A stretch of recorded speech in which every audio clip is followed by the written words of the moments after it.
Hello everybody, welcome back to the channel. My name is Nick. In today's video, I want to talk about something that is not talked about enough, and I think there's a lot of misconceptions about how this should really go. So today what I want to talk about is live food optional for your crested geckos. Alright, so jumping right into it, personal opinion, is live food optional? I think absolutely not.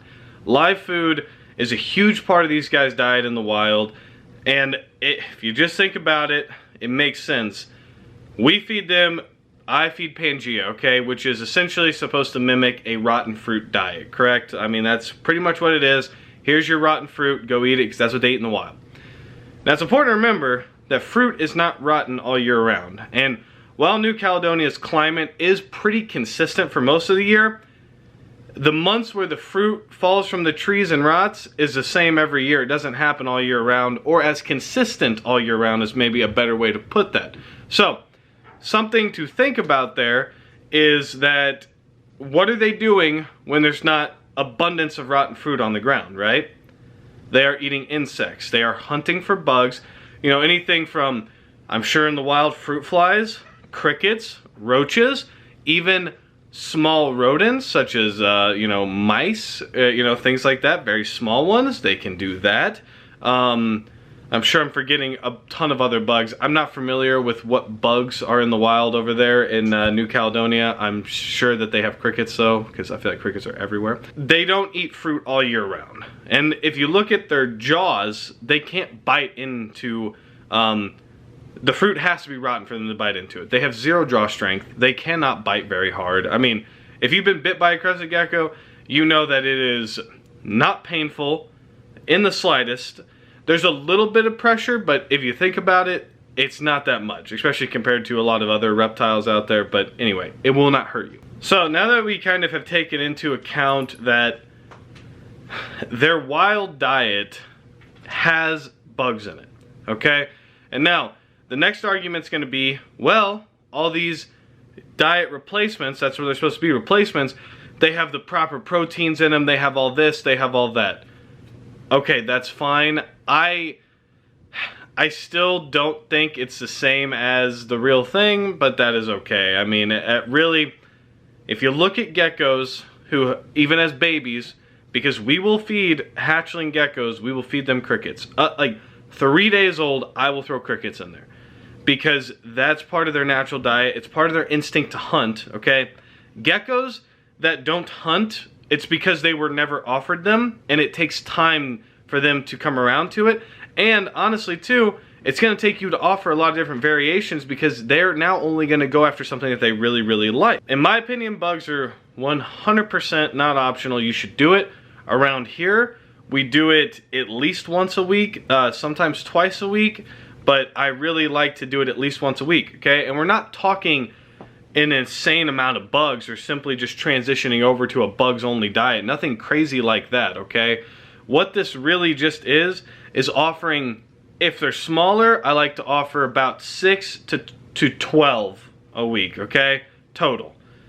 If they are bigger, like my adults here, I'll put in 12 plus, and then I'll kind of just, some of the adults, depending on what mood they're in, they will crush bugs. Sometimes they'll kind of wait, and then I'll find some bugs missing in like a couple weeks, you know. Sometimes I find that they're not like super crazy hungry for bugs and they're crushing their Pangea. Other times they're not touching their Pangea, so I get them on some bugs, and then it kind of helps them get back on a balanced, healthy diet. So there's just something about balance there that I think is truly, truly important. And I think that a lot of beginners, when they get in, they think that bugs should be treats, and I think that the problem with that is that's the mass marketing behind geckos, and that's a lot of the mass, like, in education behind geckos on saying, oh, all they need is this, and it's like, well, no, they kind of need more than that, and they would enjoy more than that. Because one thing too about bugs, while it's definitely, like I said, I think that it's really big for their diet, their growth, their health, dusting crickets or dusting roaches, helping them get that calcium and kind of boosting them up, especially for a breeding female, is huge. But on the other thing too, it's mentally enriching for them to get the ability to hunt geckos. You're simulating something that they got to do in the wild, that now that they're in captivity, you're in control of them, so they may not be able to get to do that, okay? So I think it's very important mentally for them to have that stimulus, to have to get around and to hunt and to think about things and to jump down and eat them, okay?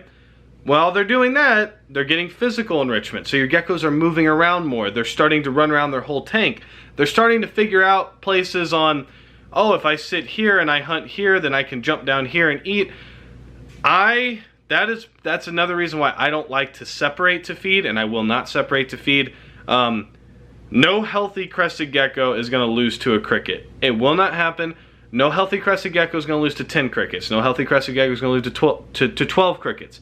If you are truly worried about crickets hurting your gecko, which they will not, if you're really that worried about it, take some Pangea and dump it in the dirt. And the crickets will eat that over your gecko all day, any day.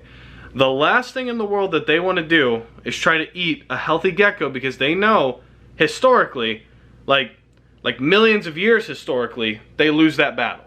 Okay, they're not that stupid. They're dumb, but they're not that dumb, right? So understand that the whole, and there's like this whole cricket thing out there too, where like crickets hurt, you know, all these animals, and it doesn't happen. If it's a healthy animal, it will not happen. Sick animals can get hurt by crickets, no doubt about it. But guess what? Sick animals can get hurt by a heck of a lot more than just a cricket, because they're sick. And when reptiles get sick, they go down quickly unless you start catching them earlier, or seeing signs and catching those signs earlier. But that is very difficult to do, because it takes a lot of practice and it takes a lot of time of owning these guys to recognize any ailments or anything like that. And I'm sure there's some very like obvious ones, but for the most part, some of these guys they hide sickness so well that it's very difficult to judge when they're sick. So, but we have fed crickets, we have dumped in crickets for literally years now, and we have not had any issue whatsoever. Never once has a cricket bit a gecko of mine. I mean, it doesn't happen. All it's done is help the gecko. So that whole like, that, I'm not even gonna call it like a rumor. I don't know how that got started, where all of a sudden it's like these little dinosaurs are losing to crickets. It's a very strange, like, I do not get where that all came about. But anyway, if your husbandry's good, they're not gonna hurt them. Part of this too, I think that a lot of people, and now there's an argument to be said for this, and I'll kind of get into it right now, is a lot of people will talk about their geckos like growing slow or not growing fast enough, or is my gecko big? And that's where I think bugs come in and play a humongous role. Everyone who's ever messaged me on Facebook or YouTube or anything saying, my gecko won't grow, what should I do? I say crickets, and almost every single time, I've never had someone come back to me and say, oh great, my gecko's addicted to crickets and won't eat anything else but crickets. Okay, that won't happen. That will not happen. The other thing that will not happen is it's not gonna hurt your gecko, which we established. But what I have had happen is I've had people come back to me and be like, my gecko shot up from 6 grams, and then in 2 months now it's up to 15 grams. Or, you know, these are exaggeration numbers. It's probably closer to like 10 to 18 grams or something like that. When it finally was in that peak where it was going to finally hit that growth spurt and skyrocket up in size, out of nowhere, you know, all of a sudden it's getting that nutrients that it needs and it's growing fast. Now, I will say there's an argument, and I actually talked to someone about it, and he brought up a lot of really great points that, you know, geckos don't need, maybe they don't need as much protein as I'm telling you right now. Maybe they don't need that many crickets a week. That's just what I do, and that's what works for me. But he was saying like, hey, maybe they're not meant to grow that fast, because especially right now with specific line breeding and, you know, specific goal breeding, like goal-oriented breeding and things like that, what we're finding is that some of us are breeding bigger and bigger and bigger geckos. So should the standard still be 40 grams for a female to start reproducing? Like, because some of these females, and I've sold geckos to people who have gotten their female up to 40 grams in like about 15 months.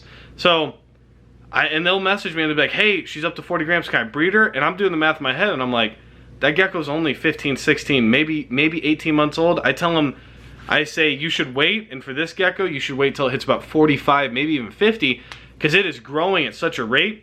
You still want them to hit that 2-year minimum mark. I mean, 18 months, it can happen.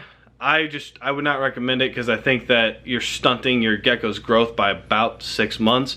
And I think that there's still a lot of sexual maturing and things like overall body growth that need to happen before you start necessarily pairing them up and breeding them and yada yada yada. But I do think it's important to have balance. So whether what I'm doing is balance, I don't really know. I mean, it could be, it could not be, who knows. I'm only offering crickets. Like I said, really it's about probably on average 6 times a month, but I am putting in, you know, like 12 at a time or something like that. You know, like they're getting multiple feedings of it, and they'll what I have found by doing this is that they will hunt the crickets. It will last 2 or 3 weeks sometimes. So if I dump in 12 to 15, sometimes if it's 15 or whatever, those 15, they'll hang out in there and the adults will kind of pick them off over about a 2-week period. And what happens is the crickets will eat from the Pangea crested gecko diet in the tank a lot of the times, which is fine. I mean, you could bring up, you know, that you could bring up a lot of arguments to that, saying, oh no, there might be parasites, or, you know, you shouldn't let a nasty creature eat from this creature's food bowl. I get it. I mean, I respect that argument. That's how I do things. I think that there's a lot of ways to do it, but I think the one thing that most big breeders, and I think smaller breeders like myself, can agree on, bugs are 100% not optional. Sure, there are a lot of geckos out there who have never touched a bug, and guess what? They're doing perfectly healthy. But there's also a lot of geckos out there that could probably use bugs and would be a lot more beneficial for it. And bugs are not hurting geckos, and I just don't know where all that got started. All right, that's gonna wrap this video. I hope it wasn't like too ranty or too like jumbled together. It's just kind of my thoughts, my opinions on the matter. Comment down below what you think. I mean, there's more than one way to skin a cat, and I think we all kind of know that. So until next time, guys, stay safe and stay positive.